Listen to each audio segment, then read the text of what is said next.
नमस्कार सभी लोगों को। मेरा नाम प्रियंका सेकिया है और मैं एक मेंटल हेल्थ प्रोफेशनल हूँ असम से।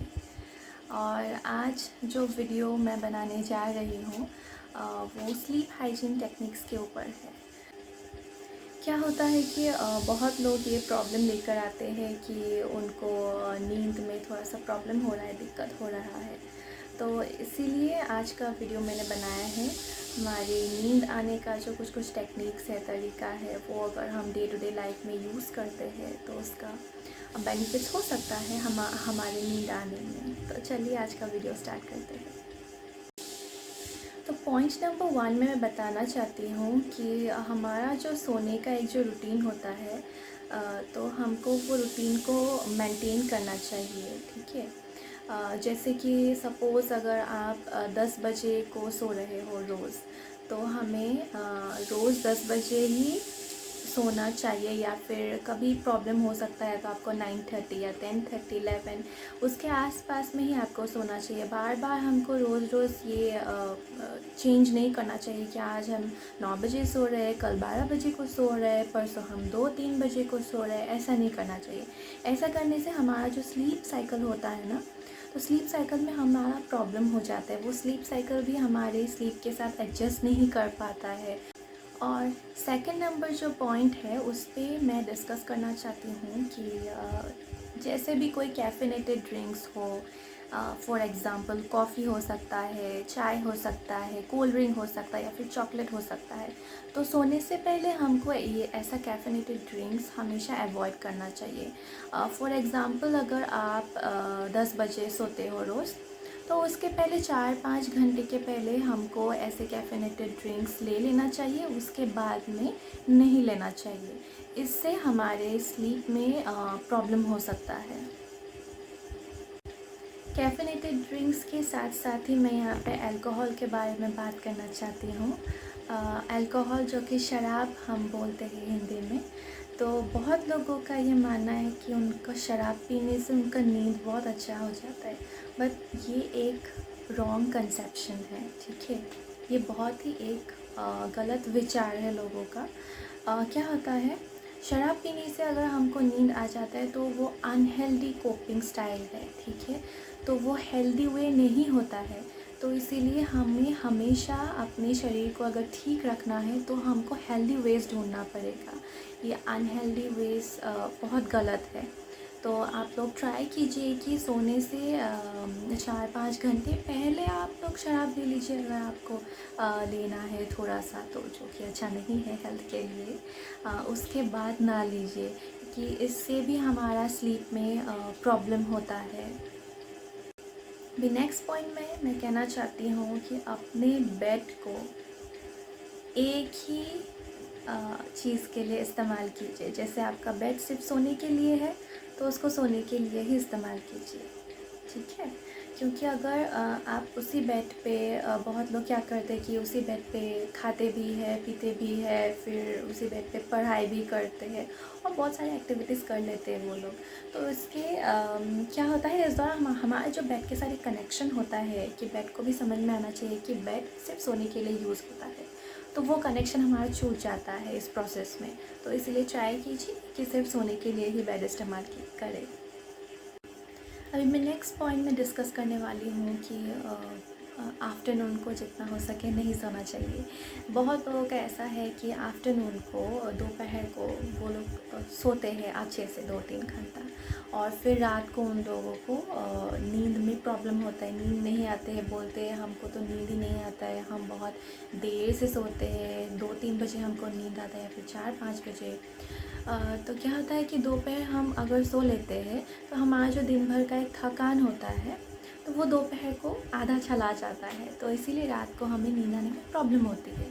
तो इसलिए जो लोग को लाइक दोपहर सोना ही होता है, दोपहर सोने से उनका नहीं होगा, तो उन लोगों के लिए मैं एक सलाह देना चाहती हूँ कि आप लोग less than an hour so सकते हैं, 1 घंटे से कम सो सकते हैं। उससे ज़्यादा ट्राई कीजिए कि ना सोए। और रात को आप जब भी सोते हो, इसका इम्पोर्टेंस क्या है कि दिन भर में आप काम करते हो बहुत सारा अपना, तो रात को आपका बॉडी खुद ही बोलता है कि ओके आई एम टायर्ड, मैं अभी टायर्ड हूँ, थक चुकी हूँ, मुझको सोना है। तो इसीलिए ट्राई कीजिए कि सिर्फ रात को ही सोए। और उसके साथ साथ ही अच्छा नींद आने के लिए आप लोग ब्रीदिंग एक्सरसाइज भी कर सकते हैं। सोने से एटलीस्ट 15 मिनट पहले आप लोग हम जो सांस लेने का जो एक एक्सरसाइज होता है हम लोगों का, वो भी कर सकते हैं। अच्छे से किसी भी जगह में शांत से बैठकर आप लोग लंबा लंबा सांस लीजिए, तो उससे भी हमारा जो नींद है, नींद में बहुत इम्पैक्ट पड़ता है।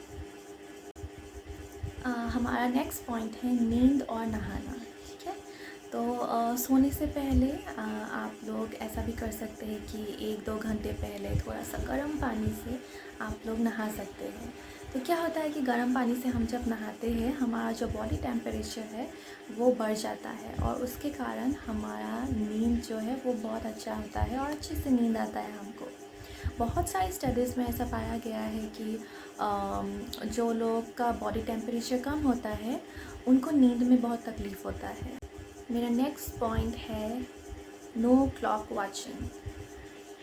बहुत लोगों का ऐसा होता है कि वो लोग जब सोते हैं तो घड़ी उनके सामने रहता है, और 1 घंटा हो जाता है, 2 घंटा हो जाता है, उनको प्रॉब्लम होने लगता है कि 1 घंटा हो गया, 2 घंटा हो गया, ओ माय गॉड, मुझको तो अभी नींद ही नहीं आएगा, शायद सारा रात ही मुझको नींद नहीं आएगा, तो क्या होगा, नेक्स्ट डे काम कैसे करेंगे, नेक्स्ट डे उठेंगे कैसे। तो इसीलिए जितना हो सके जो आप लोगों का घड़ी है वो बेड के सामने ना रखें और घड़ी बार बार ना देखें। अभी इस पॉइंट में मैं खाना और हमारे नींद के कनेक्शन के बारे में बात करने वाली हूँ।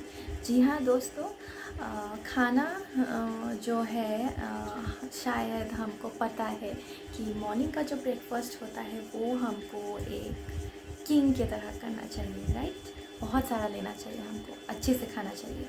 और दोपहर का जो खाना है उससे थोड़ा सा कम, और हमारा जो डिनर है वो हमको एक बेगर की तरह खाना चाहिए। ठीक है, थोड़ा सा लाइट मील लेना चाहिए ताकि हमको नींद ज़्यादा अच्छे से आ सके। लेकिन ऐसा भी नहीं करना चाहिए कि हमने खाना ही नहीं खाया है ताकि हमको नींद आ जाए, और उसके बदले आप लोगों को कुछ और प्रॉब्लम होने वाला है रात को, जैसे गैस का प्रॉब्लम हो या फिर स्टमक अपसेट हो जाएगा आप लोगों का।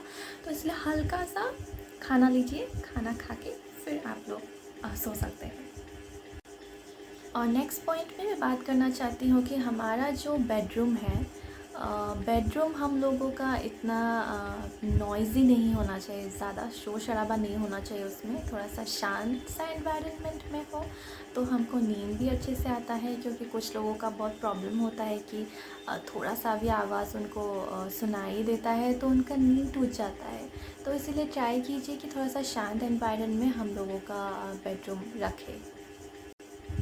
और आप लोगों का जो बेड है जहाँ पे हम बेडशीट और पिलो कवर सब रखते हैं, ट्राई कीजिए कि वो 2-3 दिन के बाद आप लोग उसको धोए, साफ़ रखें और लाइट कलर्स में सोए, तो इससे नींद भी अच्छा होता है।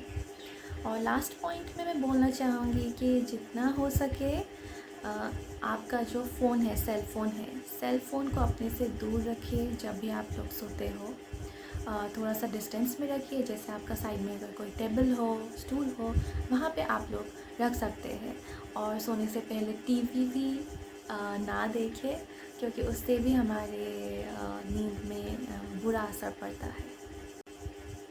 तो दोस्तों, आशा करती हूँ मैं आज का वीडियो जो स्लीप हाइजीन टेक्निक्स के ऊपर था, उससे जिन जिन लोगों का स्लीप में प्रॉब्लम होता है, नींद में, तो उनके लिए थोड़ा सा तो बेनिफिशियल रहा होगा। इन केस अगर मैं कोई भी पॉइंट इंक्लूड करना भूल गई हूँ आज के वीडियो में, तो प्लीज़ आप लोग कमेंट सेक्शन में जाइए और आप लोग अच्छे से वहाँ पे कमेंट करके इंक्लूड कर सकते हैं। Thank you so much for watching my video.